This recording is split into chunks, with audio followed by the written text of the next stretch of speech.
Yang keras dong ya. Terus. Langsung. Tetapi tiap-tiap perempuan yang berdoa atau berhubungan dengan kepala yang tidak bertudung menghina kepalanya, sebab ia sama dengan perempuan yang dicukur rambutnya. Sebab jika perempuan tidak mau menudungi kepalanya, maka haruslah ia juga menggunting rambutnya. Tetapi jika bagi perempuan adalah penghinaan bahwa rambutnya digunting atau dicukur, maka haruslah ia menudungi kepalanya. Sampai di sini. Ya sudah. Sudah itu, sampai di Sudah, sini. sudah. Berarti ini yang tidak berhijab berarti apa? Menghina kepalanya. Menghina kepalanya. Kalau tidak berhijab hukumannya Terakhir. Paling terakhir. Paling terakhir. harus digunting rambut, cukur habis, dibotakin kepalanya. Oke, terima kasih. Silakan kembali ke belakang. Ya, bagi yang tidak mau berhijab maka wajib untuk dicukur habis rambutnya sampai botak. Itu hukuman untuk orang yang tidak berhijab. Pertanyaannya sekarang, yang berhijab itu orang Islam atau Kristen? Islam. Orang Kristen berhijab tidak? Ada yang berhijab, cuman biarawati. Nah, suster biarawati berhijab. Nah, ini berarti yang taat ini, Bible ini orang apa? Orang Islam. Yang masuk surga siapa? Islam.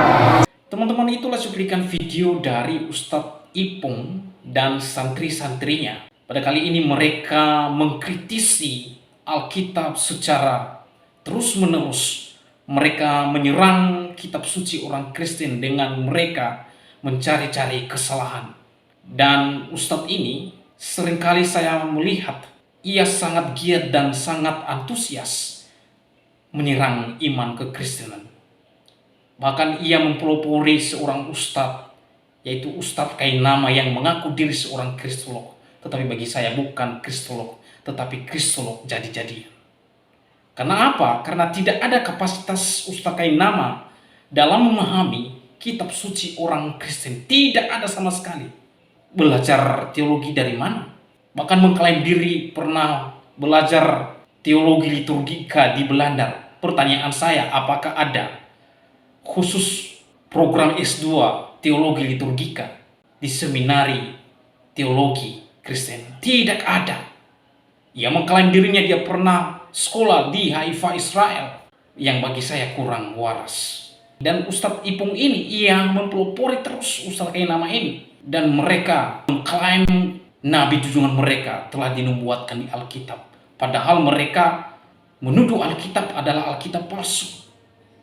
Tetapi di sisi lain mereka juga semangat dan giat untuk mengklaim dan mencari pembenaran di dalam kitab suci yang palsu. Ini sangat konyol. Pada kali ini, akibat ulah Kainama, Ustadz Ipung mempertontonkan ketidaktahuannya, ketidakmampu ia memahami Alkitab. Pada kali ini, Ustadz Ipung mengklaim diri bahwa Islamlah yang taat pada Alkitab. Pertanyaan saya, apakah Islam meyakini bahwa Alkitab adalah kebenaran absolut? Saya percaya mereka tidak meyakini. Tetapi Ustadz ini sangat giat mengklaim diri bahwa mereka yang lebih taat pada Alkitab dibanding dengan orang Kristen. Ini logika apa ini? Karena di dalam Alkitab wanita disuruh untuk memakai jilbab, dan mereka juga, yaitu Islam, memakai jilbab. Maka Ustadz Ipung ini sampai pada kesimpulan, yang taat Bible orang Islam, yang masuk surga orang Islam, yang pakai jilbab orang Islam. Ini satu kesimpulan dungu dan kesimpulan bodoh. Karena apa? Karena konteks 1 Korintus 11 itu tidak berbicara dengan jilbab yang dipahami oleh Ustadz Ipung ini. Jadi sekali lagi, konteks 1 Korintus 11 ayat 5 dan 6 itu tidak ada kaitannya dengan jilbab yang dipahami oleh Ustadz Ipung. Tidak ada. Seperti apa alasan? Berdasarkan Alkitab yang kita pahami menurut 1 Korintus pasal 11 ayat 5 dan 6. Mari kita mendengarkan penjelasan dari Pendeta Isra Solo. Pendeta, saya mau bertanya dari 1 Korintus 11 ayat 4-6 yang berbunyi, tiap-tiap laki-laki yang berdoa atau bernubuat dengan kepala yang bertudung menghina kepalanya. Tetapi tiap-tiap perempuan yang berdoa atau bernubuat dengan kepala yang tidak bertudung menghina kepalanya. Sebab ia sama dengan perempuan yang dicukur rambutnya. Sebab jika perempuan tidak mau menundungi kepalanya, maka haruslah ia juga menggunting rambutnya. Tetapi jika bagi perempuan adalah penghinaan bahwa rambutnya digunting atau dicukur, maka haruslah ia menundungi kepalanya. Nah, pertanyaannya ini Pak Pendeta, yang pertama beliau ini bertanya, mengapa tiap laki-laki yang berdoa atau bernubuat dengan kepala yang bertudung menghina kepalanya? Lanjut ke pertanyaannya yang kedua, mengapa perempuan yang tidak bertudung dan yang mencukur rambutnya dianggap menghina kepalanya? Pertanyaannya, apakah artinya perempuan Kristen kepalanya harus bertudung? Demikian pertanyaannya, terima kasih. Ya, untuk memahami ayat tersebut, maka kita harus memahami konteksnya terlebih dahulu. Harus ada dua konteks yang kita perhatikan pada waktu mau mengartikan ayat itu. Yang pertama adalah konteks budaya, dan yang kedua adalah konteks ayat itu sendiri. Nah, saya mau menjelaskan pertama soal konteks budaya, karena kita tahu bahwa setiap tempat itu ada budayanya sendiri. Kita di Indonesia pun dengan berbagai macam suku bangsa, ya, itu ada budaya-budayanya sendiri.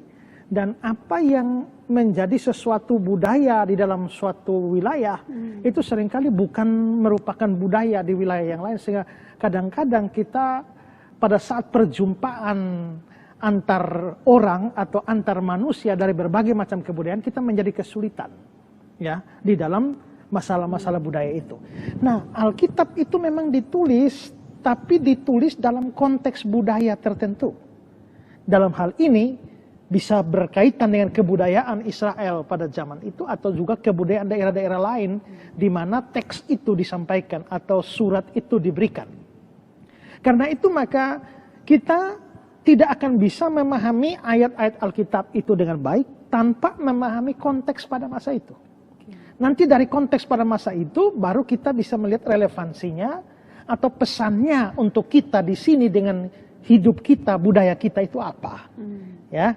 Jadi kita misalnya memperhatikan bahwa pada zaman itu dalam kebudayaan di sana itu perempuan-perempuan itu harus berambut panjang dan harus menudung rambutnya. Itu dianggap perempuan-perempuan yang bermoral, perempuan-perempuan yang terhormat. Tapi sampai kalau perempuan dengan sengaja mencukur rambutnya atau dia tidak memakai tudung secara khusus pada waktu dia tampil di muka umum atau dilihat oleh orang, maka itu dianggap perempuan tidak bermoral. Pelacur-pelacur biasanya tampil seperti itu, tanpa tudung. Sehingga kalau sampai perempuan itu tidak memakai tudung untuk rambutnya, ya dia tidak beda dengan pelacur. Itu konteksnya seperti itu. Berbeda kalau laki-laki ya tidak perlu memakai tudung, tapi perempuan harus. Nah, maka dalam konteks semacam itulah surat ini ditulis. Itu konteks budaya. Lalu sekarang konteks ayat. Itu kalau kita melihat satu ayat sebelum itu dibilang begini. Tetapi aku mau, Paulus mau supaya kamu orang-orang Korintus itu mengetahui hal ini, yaitu kepala dari tiap laki-laki ialah Kristus. Kepala dari perempuan ialah laki-laki, kepala dari Kristus ialah Allah, maksudnya Allah Bapa. Ini kepala ini bukan kepala harfiah, yang bagian dari tubuh kita, maksudnya kepala adalah pemimpinnya. Ya. Nah, karena itulah maka setiap orang harus tunduk kepada kepalanya. Maka seorang perempuan harus tunduk kepada kepalanya, yaitu laki-laki atau suaminya. Seorang laki-laki tunduk kepada Kristus yang adalah kepalanya. Kristus sebagai utusan atau dalam konteks kemanusiaannya, dia taat kepada Bapa, dia tunduk pada Bapa. Maka Bapa adalah kepala dari Kristus. Nah, jadi itu dari konteks ayat 3, kepala di situ bukan kepala kita ini ya, yang secara harfiah ya, tapi maksudnya pemimpinnya, orang di atasnya. Nah, sekarang mari kita melihat, kalau sudah paham seperti itu, maka kita melihat apa yang saudara tanyakan. Mengapa dikatakan tiap-tiap laki-laki yang berdoa atau bernubuat dengan kepala yang bertudung menghina kepalanya? Siapa kepala dari laki-laki? Kristus. Kalau begitu ada laki-laki yang berdoa dengan kepala yang bertudung, dia menghina Kristus. Maksudnya apa? Maksudnya karena yang harus bertudung itu adalah perempuan. Sebagai tanda ketundukan pada kepalanya yakni suami. Kalau laki-laki bertudung, maka dia menyangkali kedudukannya dan dia mengambil kedudukan perempuan. Lalu kalau dia berada dalam kedudukan perempuan, terus siapa kepalanya? Padahal seharusnya perempuan itu kepalanya adalah laki-laki, suami. Sehingga laki-laki yang bertudung itu meninggalkan posisinya, dia mengambil posisi perempuan atau istri, dan kalau dia sudah meninggalkan posisinya sebagai suami atau laki-laki, maka tuannya harusnya, tuan dari seorang perempuan adalah, kepala dari seorang perempuan adalah laki-laki. Tapi begitu si laki-laki mengambil posisi perempuan, lalu dia itu kepalanya siapa? Karena itulah maka laki-laki yang bertudung itu sama dengan tidak mengakui kepalanya yakni Kristus, dan juga tidak mengakui kedudukannya. Karena dia mengambil kedudukan dari perempuan. Terus dikatakan perempuan yang tidak bertudung dan yang mencukur rambutnya dianggap menghina kepalanya. Nah ini terkait budaya tadi. Kalau perempuannya tampil dengan tudung, maka itu kan terhormat. Maka dia membawa kehormatan bagi suaminya. Tapi kalau sampai perempuannya menggunting rambut dan tampil di muka umum dengan tidak bertudung, berarti dia tampil sebagai perempuan tidak bermoral. Dia tampil seperti pelacur. Dan bukankah itu sama dengan membawa ketidakhormatan bagi kepalanya yakni suaminya, dan katanya dia mempermalukan suami dengan tampil seperti itu di muka umum, ya itu sama dengan menghina suaminya. Karena itulah maka dikatakan perempuan yang tidak bertudung dan mencukur rambut dianggap menghina kepalanya. Terus ditanya pertanyaan ketiga, apakah artinya perempuan Kristen kepalanya harus bertudung?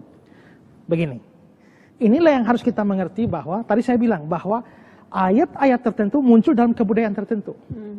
Nah, kita harus bisa melihat pesannya atau kerikmannya kepada kita dan bukan apa yang tertulis.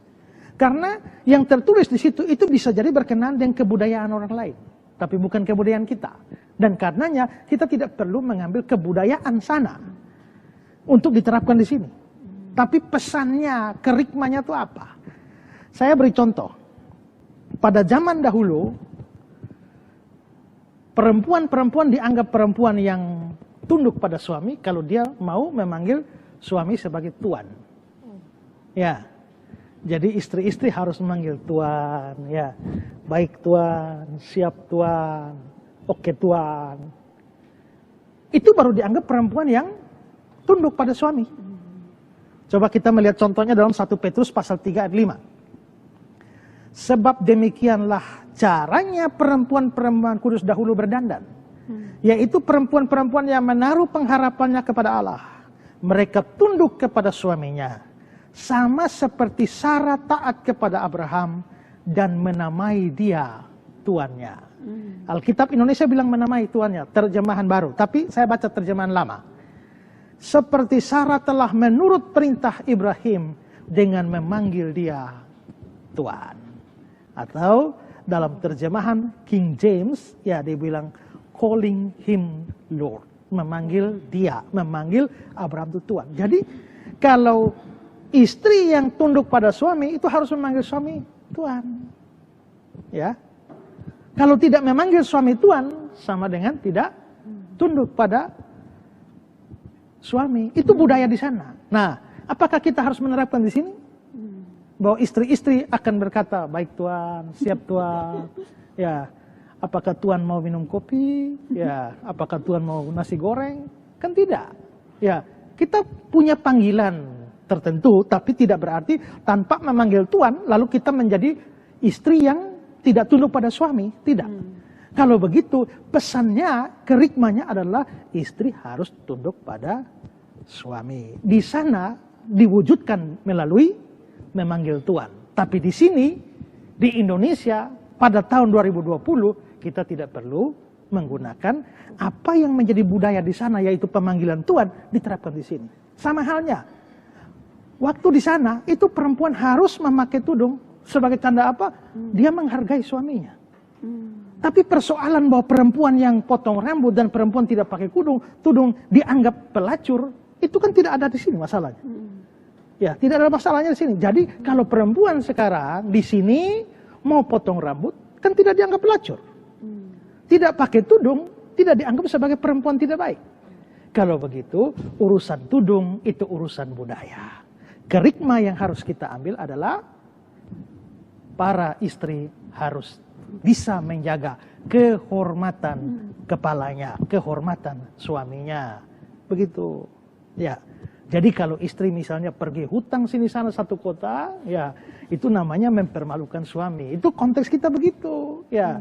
Atau kalau istri keliling kota dengan tali satu atau tali setengah, ya, nah itu namanya mempermalukan suaminya. Tapi itu urusan kita di sini, tapi urusan di sana waktu itu masalah tudung kepala dan potong rambut. Jadi kalau perempuan sekarang kalau memang mau potong rambut juga tidak ada masalah.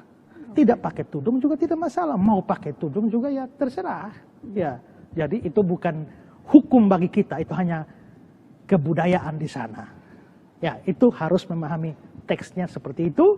Kita harus mengambil kerikmanya atau inti pesannya dan bukan kulit budayanya yang harus kita bawa. Jelas penjelasan dari Pendeta Esra Soruda bahwa 1 Korintus 11 itu tidak ada kaitannya dengan jilbab yang dipahami oleh Ustadz Ipung. Jadi jangan cocokmologi, Pak. Yang Anda pelajari itu adalah kitab suci saya, bukan kitab suci Anda. Jadi jangan cocokmologi dan comot ayat itu lalu jadikan. Kalau saya tanya Anda, apakah Anda meyakini Alkitab adalah sebuah kebenaran absolut? Kalau Anda yakin Alkitab, maka Anda menolak kitab suci Anda. Itulah konsekuensinya. Kalau Anda tidak yakin dan percaya kepada kitab suci saya, stop untuk tidak membahas. Anda seorang pemuka agama. Bukan seharusnya Anda melakukan hal ini. Yang Anda lakukan sebenarnya adalah menyebarkan dakwah-dakwah berdasarkan kitab sucimu. Karena Alkitab bukan kitab suci Anda. Demikian video kali ini. Sampai jumpa di video saya selanjutnya. Tuhan Yesus memberkati.